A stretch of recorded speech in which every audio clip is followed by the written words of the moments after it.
ఈ రోజున ఒక కిలాడి ఏడుపు, బొట్టు లేని ముండ ఏడుపు, ఇంత ఘోరంగాన మరి ఛీ, ఆమె పేరు కూడా ఇదేనండి. వారి వల్లే ఇలా మీకు జరగబోతుంది. ఆ యొక్క స్త్రీ జన్మంతా సరిపడా శత్రుత్వాన్ని కలగచేసింది. ఇది ఇప్పటి నుంచి మొదలైంది కాదు, ఎప్పటి నుంచో మొదలైంది.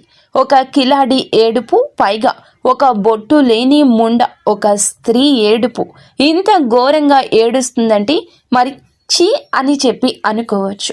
ఆమె పేరు కూడా ఇదే. వెంటనే తెలుసుకోండి. ఏ ఆడ వ్యక్తికైనా కానీ ఒక స్త్రీకి గౌరవం ఇస్తారు. ఇంత నీచంగా ఎందుకు మాట్లాడుతున్నాము అనేది ఈ వీడియో చివరి వరకు చూస్తేనే మీకు అర్థమవుతుంది. ఆలస్యం చేయకుండా వీడియోలోకి మనము వచ్చేద్దాము. ఎప్పుడైనా ఒక స్త్రీకి గౌరవం ఇవ్వాలి. ఎప్పుడు తను బొట్టు లేని స్త్రీగా మారుతుంది అని అంటే తన యొక్క భర్త చనిపోయినప్పుడు. అది అందరికీ కూడా తెలిసిన విషయమే. అటువంటి స్త్రీని కూడా ముండా అనే మాట వాడకూడదు. ఎందుకు అని అంటే ఏ స్త్రీ అయినా ఒక స్త్రీకి ఇచ్చే గౌరవం తప్పకుండా మనం ఇవ్వాలి. ఏ స్త్రీ అయినా కూడా ఆది పరాశక్తితోటి సమానస్తురాలి. ఏ స్త్రీకైనా కూడా ప్రతి ఒక్కరూ తల వంచి నమస్కరించుకోవాల్సిందే. శ్రీ లలితాంబికాదేవి జ్యోతిషాలయం. భార్యాభర్తల మధ్య కలహాలు రావడం, పిల్లలు పెద్దల మాట వినకపోవడం, ఆరోగ్య సమస్యలు, ఆర్థిక సమస్యలు, విద్య ఉద్యోగ సమస్యలు, వ్యాపారంలో వ్యవసాయంలో నష్టాలు రావడం, శత్రుభయం, నరదిష్టి, నాగదోషం, మీ ఎటువంటి సమస్యలకైనా ఒక్కసారి గురువు గారిని సంప్రదించండి. గురూజీ శ్రీ గురవయ్య స్వామి గారు. Phone number 89881844. కానీ ఇక్కడ మనము ఈ వీడియోలో ఒక కిలాడి ముండా అనే స్త్రీ గురించి ఈ మాటలు ఎందుకు వాడాల్సి వచ్చింది అని అంటే ఈ రాశి వారు ప్రత్యేకంగా ఈ వీడియోని చివరి వరకు చూస్తే మీకే అంతా పూర్తిగా అర్థమవుతుంది ఎందుకు ఇలా మాట్లాడాల్సి వచ్చింది.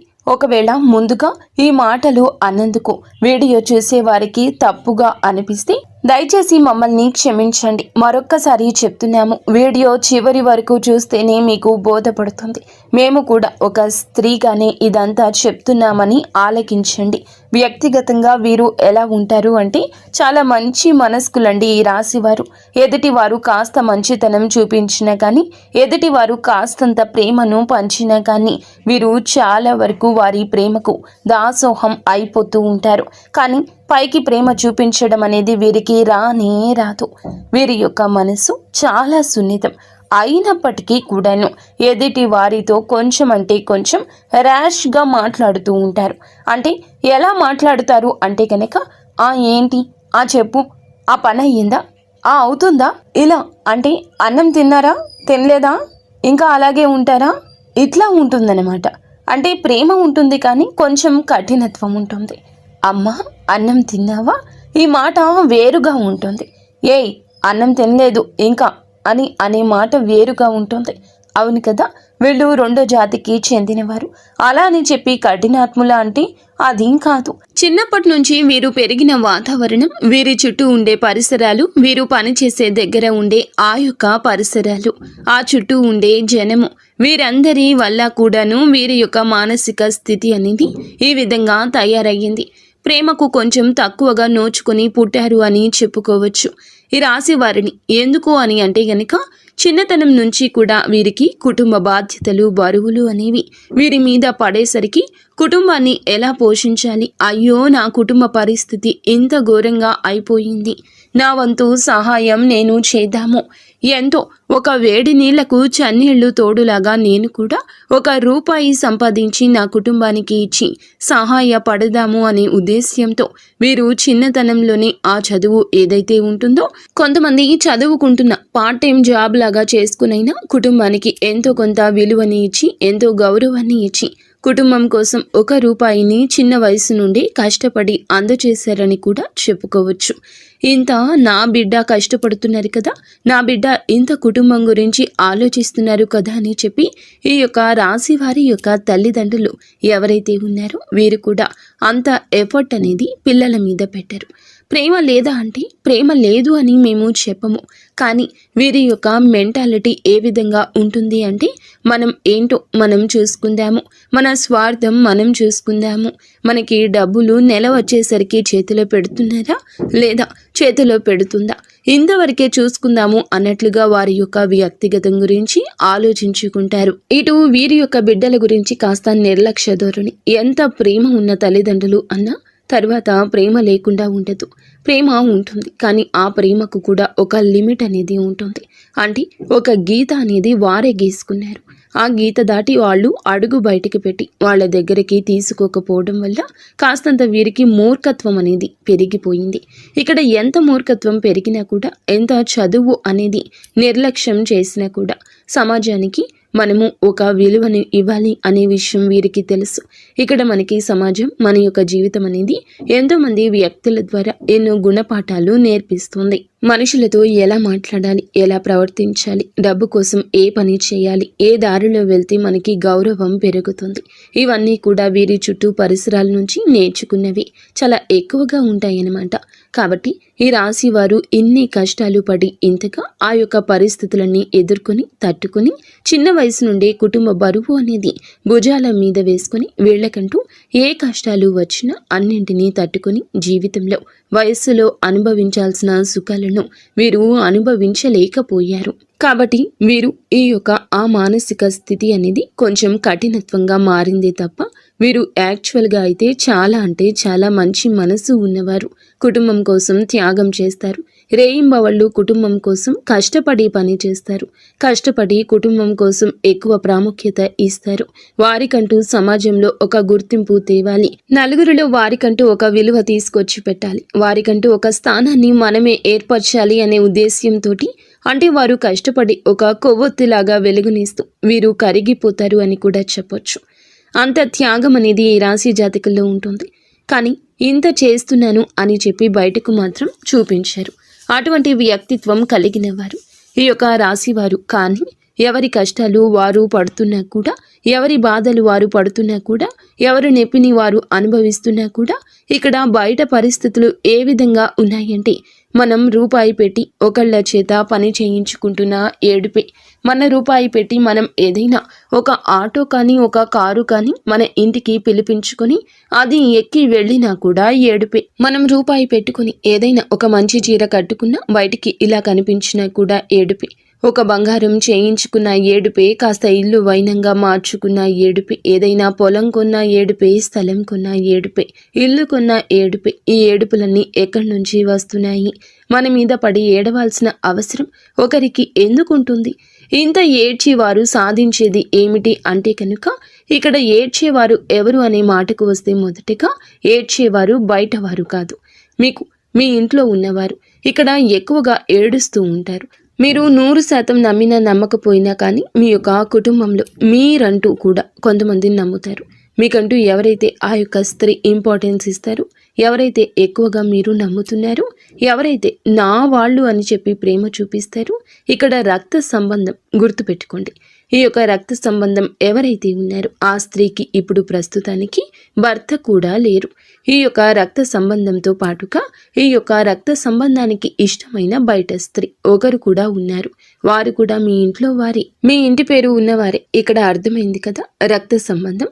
రక్త సంబంధానికి తోడుగా బయట వ్యక్తి, ఆ బయట నుండి వచ్చిన వ్యక్తి మీ ఇంటికి వచ్చిన వ్యక్తి, మీ ఇంటికి వచ్చిన వ్యక్తి కాబట్టి మీ ఇంటి పేరు, మీ ఇంటి తాలూకా, మీ ఇంటి సిద్ధాంతం, మీ ఇంట్లో ఉండే వ్యక్తి. ఇక దీన్ని బట్టి మీరు అర్థం చేసుకోండి. కానీ ఈ యొక్క స్త్రీల ఏడుపు వల్ల ఏం జరుగుతుంది, మాకేం నష్టం వచ్చింది, వారు ఏడుస్తున్నారు అని ఇంత ఖచ్చితంగా మీరు ఎలా చెప్పగలుగుతారు అంటే చెప్తాము వినండి.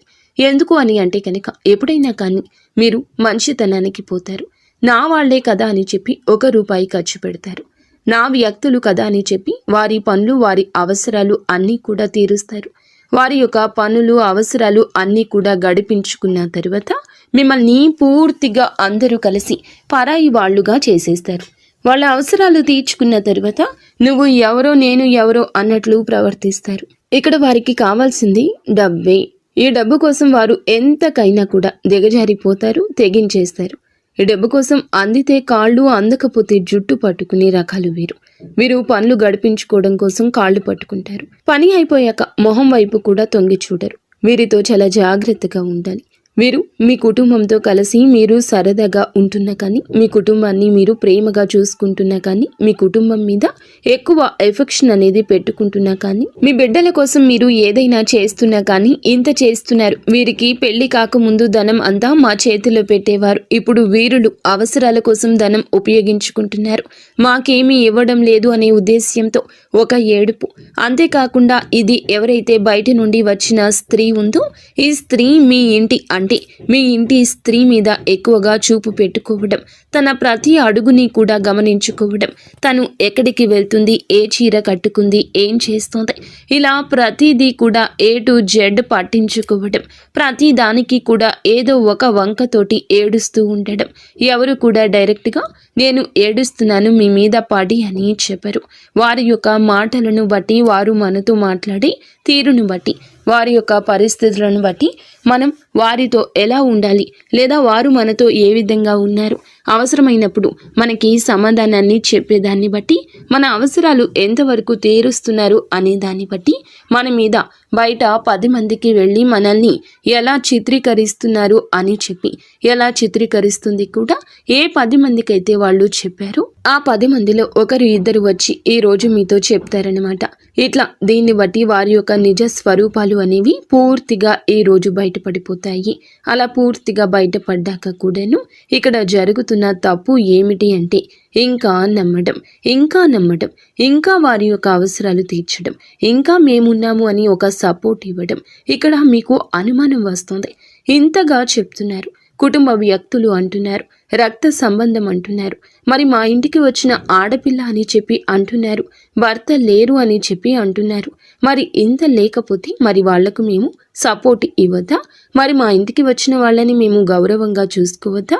వాళ్ళకంటూ మేమున్నామని ఒక ధైర్యాన్ని కూడా ఇవ్వకపోతే ఎలా అని చెప్పి అనుకోవచ్చు. ఖచ్చితంగా ఇవ్వాలి, గౌరవాన్ని ఇవ్వాలి, మేము ఉన్నాము అనే భరోసా ఇవ్వాలి. ఎలా, ఎప్పుడు, ఎందుకు అనే విషయం మీరు ప్రశ్నించుకుంటే మీ బిడ్డల మీద కూడా అంతే ప్రేమ చూపించాలి కదా, మీ మీద కూడా అంత గౌరవాన్ని వారు ఇవ్వాలి కదా. మీకు కూడా అవసరమైనప్పుడు అంతే విధంగా మీరు చేసిన పనిని మనసులో పెట్టుకుని విశ్వాసాన్ని చూపించాలి కదా. మరి ఇవి ఏవీ లేనప్పుడు ఇంత చేసిన ఉపయోగం ఏముంటుంది చెప్పండి? ఎప్పుడైనా కానీ అటు నుండి ఉండాలి, ఇటు ఉండాలి, ఇటు ఉంటే అటు ఉండాలి అని చెప్పి మన పెద్దలు చెప్తారు. వీరు అవసరం లేనప్పుడేమో నువ్వు ఎవరో నేను ఎవరో అని చెప్పి మన ఎదుగుదల చూసి ఏడవటమే, అవసరం ఉన్నప్పుడు అసలు నువ్వే ముఖ్యమని చెప్పి మీ దగ్గరకొచ్చి కాళ్ళు పట్టుకోవడం వస్తారు. మళ్ళీ అవసరం తీరాక యదా మామూలే అయిపోతుంది. ఇలా జరుగుతూ ఉంటే ఎంతవరకు చెప్పండి? అలాగే మీ ఇంట్లో ఈ మధ్య గత కొంతకాలం నుంచి, కొద్ది సంవత్సరాల నుంచి భార్యాభర్తల మధ్య గొడవలు, చికాకులు, ఇబ్బందులు, మీ ఇద్దరి మధ్య వేరే వారు ఎంటర్ అయిపోతూ ఉండటము, అలాగే వారి వల్ల గొడవలు, మానసిక ప్రశాంతత లేకపోవడం, ఇంట్లో తరచుగా అనారోగ్య సమస్యలు వస్తూ ఉండడం గమనించారా? ఇంట్లో ఎప్పుడు మనశ్శాంతి అనేది లేకుండా ఉండడం, తరచుగా ఇబ్బందులు, గొడవలు అనేవి వస్తూ ఉండడం, వీటన్నింటికీ కూడా కారణం ఆ యొక్క స్త్రీల ఏడుపేనండి. మరి ఏడిస్తే ఇంత జరుగుతుందా అంటే ఖచ్చితంగా అండి. దైవశక్తి ఎంత ఉంటుందో నెగటివ్ శక్తి కూడా, నరదృష్టి కూడా అంతే ఉంటుంది. నరుల చూపుకి నల్లరాయి సైతం పగిలిపోతుందని చెప్పి మన పెద్దలు చెప్తారు. అలాగే ఇక్కడ జరుగుతుంది కూడా, అది నరదృష్టి. మరి ఈ నరదృష్టి నుండి ఎలా తప్పించుకోవాలి అని మీరు మమ్మల్ని ప్రశ్నిస్తే, నిజంగా మేము ఎంతో మందిని చూసి వారి యొక్క జీవితంలో ఇవి చేయడం వల్ల వారికి ఉన్న ప్రతి నెగిటివ్ ఎనర్జీని దూరం చేసుకున్నారు.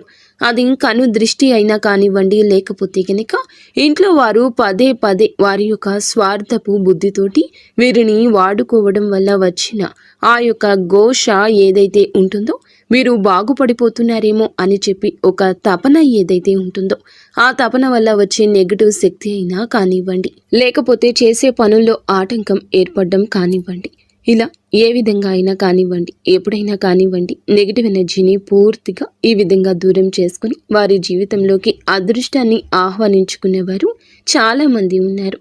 ఏం చేయాలి అసలు? ఈ రాశి వారి విషయానికి వస్తే గనుక, ఈ రాశి వారు గుర్తుంచుకోండి, ఇప్పటి నుంచి మనకి కొత్త సంవత్సరం స్టార్ట్ అయిపోయింది. ఆంగ్ల సంవత్సరాది అయినప్పటికీ కూడా మన యొక్క క్యాలెండర్ మారుతుంది. ఈ రోజు నుంచి మీకు ఈ యొక్క డేట్ నుంచి కూడా ఇలా చేయండి, ఏదైనా కానీ చెయ్యాలి, మారాలి అని చెప్పి ప్రతి ఒక్కరూ కూడా సంకల్పం పెట్టుకోవాలి. ముఖ్యంగా ఇప్పటి నుంచి మీరు చేయాల్సింది ఏమిటంటే, మీ యొక్క ఫ్యామిలీ మెంబర్స్ ఎవరైతే మీ మనసుకి తెలుస్తుంది, వీరు నా మంచి కోరేవారు, మీరు చెప్తే నా అనుకునే చెప్తారు, ఇటువంటి వాళ్ళు ఎవరైతే ఉన్నారో వారి మాటలు మాత్రమే వినండి. గతంలో వారి వల్ల మీకు ఎటువంటి ఉపయోగం కానీ లాభం కానీ లేకపోతే గనుక వారి మాటలు నమ్మొద్దు. అటువంటి వారి మాటలు తీసి పక్కన పెట్టేయండి. వారి మాటలు ఎప్పుడు వినొద్దు. మీ జేబులో రూపాయి తీసి వాడేటప్పుడు ఎవరి కోసం వాడుతున్నాను, దేనికోసం వాడుతున్నాను అని చెప్పి ఆలోచించుకోండి. ఎంత ప్రాణ స్నేహితులైనా కానీ ఎంతవరకు ఉంచాలో అంతవరకే ఉంచండి.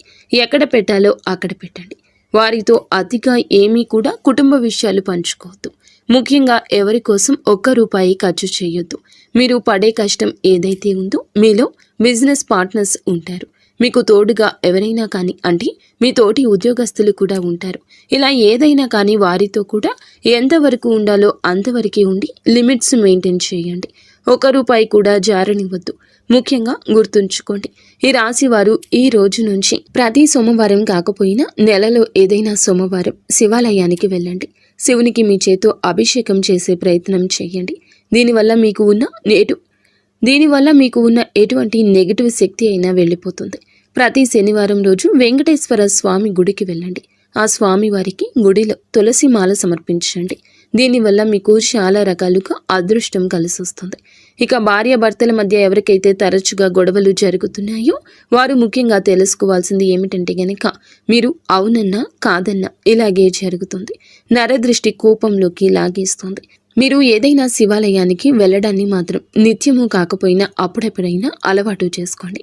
నాగేంద్ర స్వామి గుడిలో కానీ లేదంటే సుబ్రహ్మణ్యేశ్వర స్వామి గుడిలో కానీ 2 నాగుపాముల పడగలు అంటే 2 నాగుపాములు పెనవేసుకుని ఉంటాయి కదా, ఆ రాతి విగ్రహానికి ఒక గ్లాసుడు పాలు పోసి పసుపు కుంకుమ వేసి చక్కగా జిల్లెడు ఆకు మీద బెల్లపు ముక్కను పెట్టి నువ్వుల నూనెతోటి దీపారాధన చేయండి. దీనివల్ల మీకు భార్యాభర్తల మధ్య గొడవలు అనేవి శుభ్రంగా పోతాయి.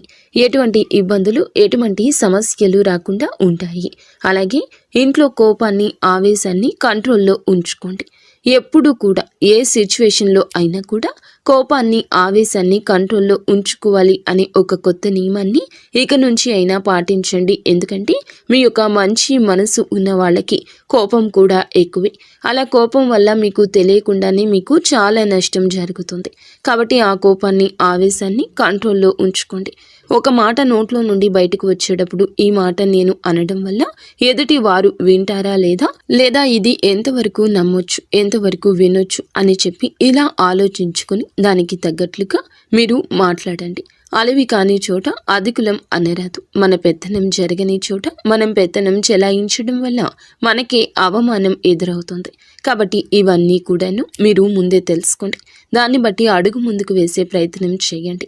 ఇవన్నీ మనసులో పెట్టుకొని ఎవరైతే ఆ స్త్రీలు ఉన్నారో వారితో ఎంతవరకు ఉండాలో అంతవరకే ఉండి వారికి ఎక్కువగా ధనాన్ని ఖర్చు చేయొద్దు.